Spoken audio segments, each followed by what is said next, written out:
Welcome to another great episode of American Rifleman Television.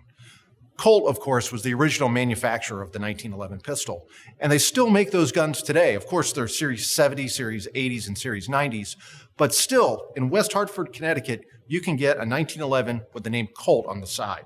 This week in our feature story, we'll show you how they make them. For our Rifleman Review this week, we look at an interesting new .22 semi-automatic, and that is the Winchester Wildcat. For I Have This Old Gun this week, we'll look at the Brunswick rifle. This, of course, was issued to British rifle regiments, and it used an unusual belted ball. But for right now, let's go and look at how Colt manufactures pistols today.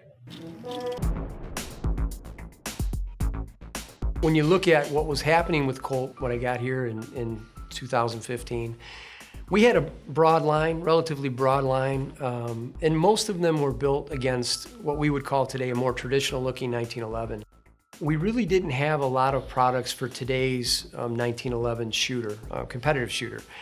And so one of the goals that we had early on was, how can we bridge this tradition and then bring it into a shooter that would want to shoot our gun for today's shooter? And so for me, the most important stride forward for us was the competition pistol.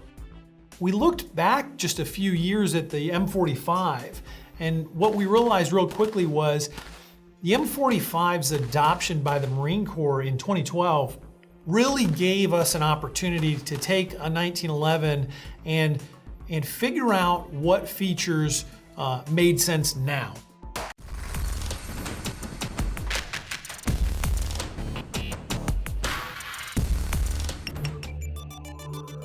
For many years, the Ruger 1022 has been the king of the hill when it comes to semi-automatic carbines.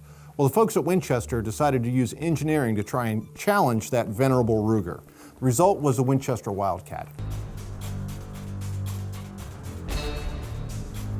The period of the 1830s was a time of transition for a lot of the military arms in the world.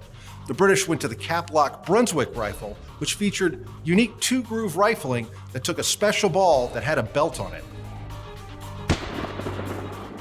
The British actually standardized the idea of a military use rifle fairly early on, starting with the pattern 1776, which is just essentially a standardized Jaeger rifle.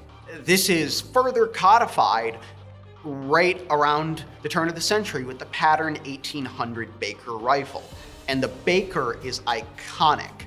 But by the 1830s, the Baker is really becoming old. And what they come up with and what they adopt is actually a design that's already been fielded in Germany by the Duke of Brunswick. And that's why it's known today as the Brunswick rifle.